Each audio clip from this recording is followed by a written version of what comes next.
Picks and Bets. I'm your host, DJ Mitchell, here to go over Friday's 7-game. That's right, 7-game slate. A lot of back-to-backs, a lot of stuff going on. So when we get all these back-to-backs, it's hard to know exactly what to expect. It's definitely going to be something where you need to use the information as it comes to you on Thursday for a Friday slate of this magnitude, or, when you have 5 teams on a back-to-back, you're going to need to learn on the fly. As you get the information on the day before, you can be placing bets. That's what I try to do. So we have a little bit of information, not a ton yet. So we're going to just get right into it though. We have, like I said, 7 games. If you're watching, I'm wearing my Buffalo Sabres reverse retro jersey, classic here in the making. I'm very excited. I might be at the game on Friday and I'm planning on it. So we are going to start right there with Minnesota back-to-back against the Buffalo Sabres. Minnesota was in Philadelphia on Thursday night.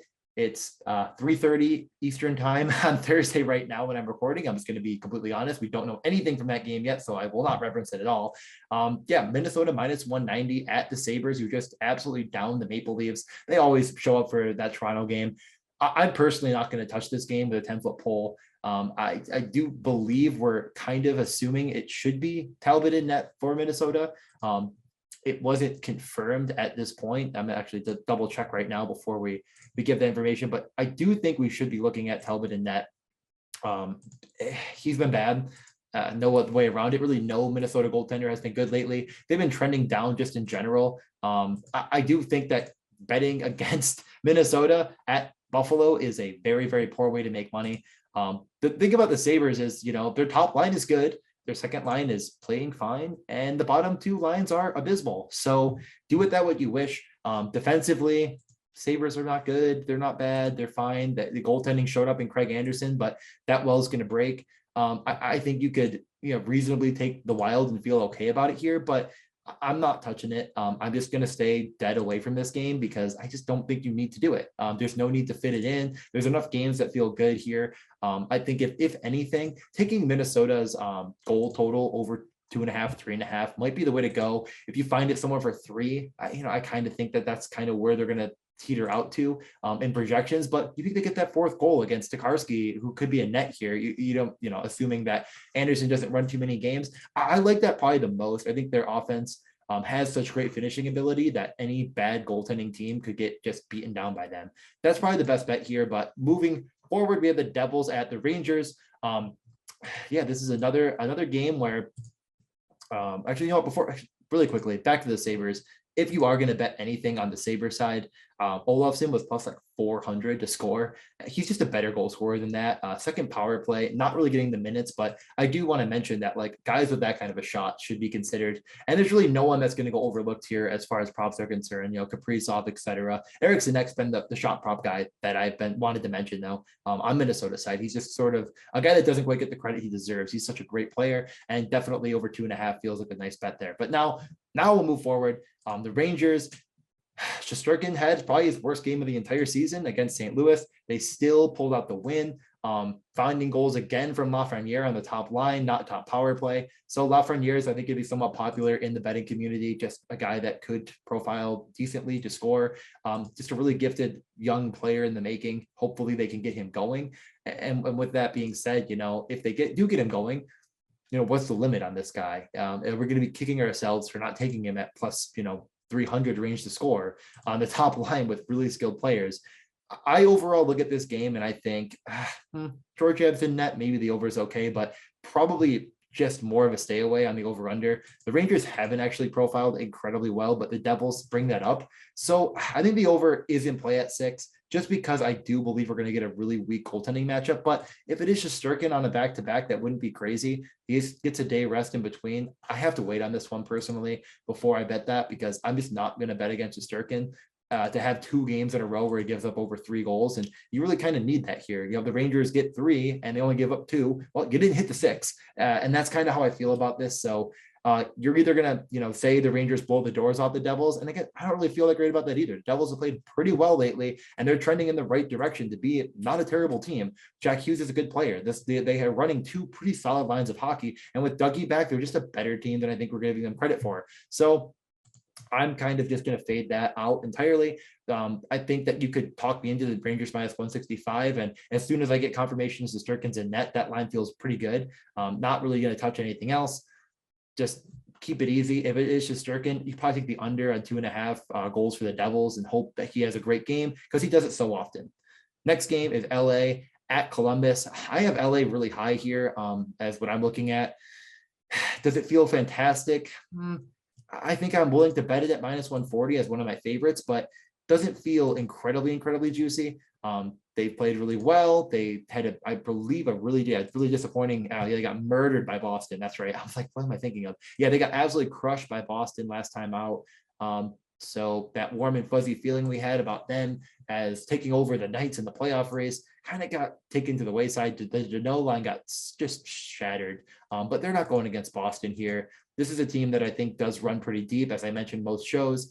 And this was, I mean, that's the reason I faded the Bruins. And obviously they won 7-0. So it was a bad fade. I'm not going to, I'll take my defeats and I'll talk about them openly. I didn't think that the no line was going to give up 4 goals against with Doughty on the ice with them, all 4 goals. That wasn't in my prediction model. So that'll happen. And I think this is an okay spot to get back on them here against a much worse Columbus team that really is one dimensional with the Jenner line.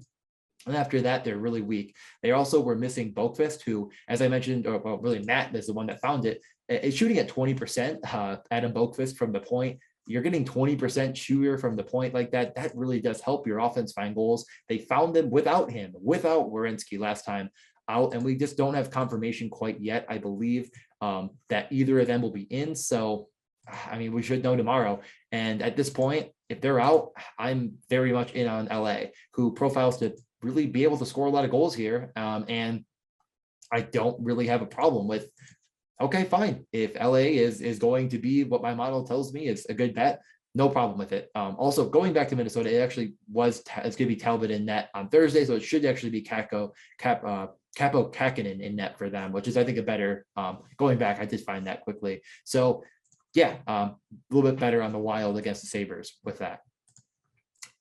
Other bets in this game, yeah, I've been high on Arvidsson. I've been high on Kempe. I think Kempe's shot prop is just going to continue to rise. Will get worse in value, but I'm still going to keep playing it till it breaks. He's been awesome. No one on Columbus jumps off the page. Last time out against the Devils, it was Bjorkstrand again, kind of coming back at the 5 shots on goal and the goal. He's kind of like, do you really want to play with fire? If you do, go right ahead, but I'm not going to do it myself. Next game is Detroit at Tampa Bay on a back-to-back. Absolutely monster favorites. Minus 340 for Tampa.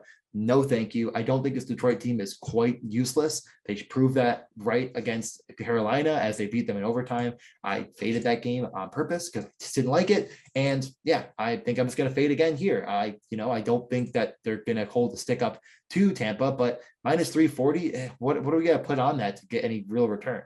Way too much. And hockey is random enough to where I'm not going to bet it. Larkin, Raymond are really good. Nemestikov is with that top line. So I think they probably roll with that again. And this team just isn't terrible offensively. They're bad defensively. They're bad in net. They are putting Moritz Seider with guys that should not be in the NHL any longer.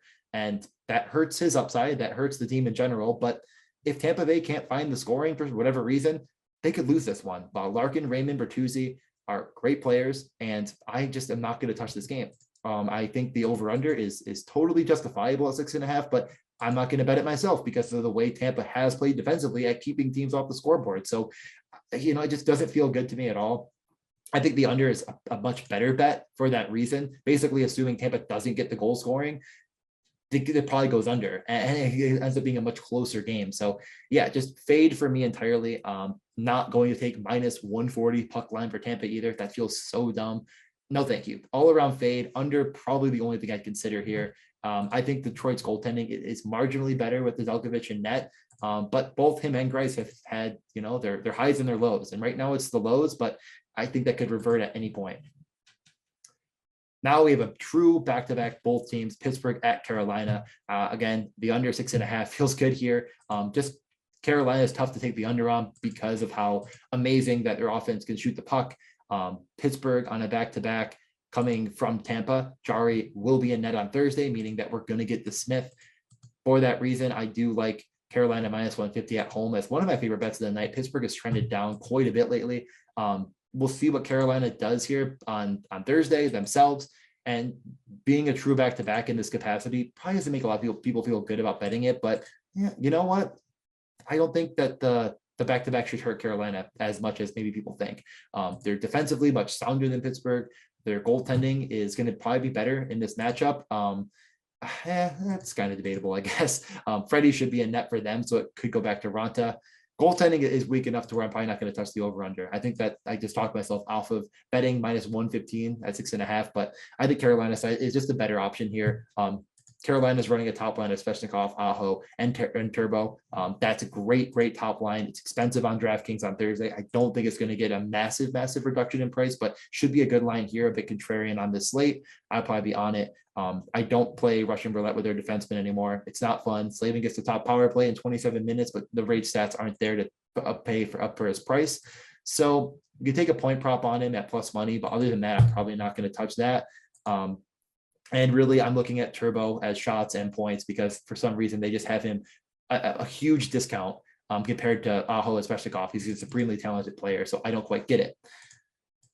Nothing on Pittsburgh. I'm not playing them in any capacity. Just it's a full fade for me. I don't like to. Their lines are just as far as like point props and shots, etc. They never really ring true with me as far as value. So it's a full fade on the Pittsburgh side. I've been fading them pretty comfortably, and yeah, I mean some of their props are going to hit. I guarantee it. But I'm not going to try to guess randomly at that. Nothing really screams value. They don't project to be one of the higher scoring teams on the slate. Really, neither team does. That's why I kind of like the under here. But with the goaltending being bad, who knows? Our next game is Dallas at Winnipeg, a true pick'em. It's Winnipeg can do it all, and they can lose it all. I mean, they are really an enigma. They go out and score 8 versus Montreal, who was kind of rolling. Dallas scored 4 against LA, which again, good defensive team. I actually didn't even mention that LA just played Dallas. I just talked about the Boston game, but they did just lose to Dallas on Wednesday night.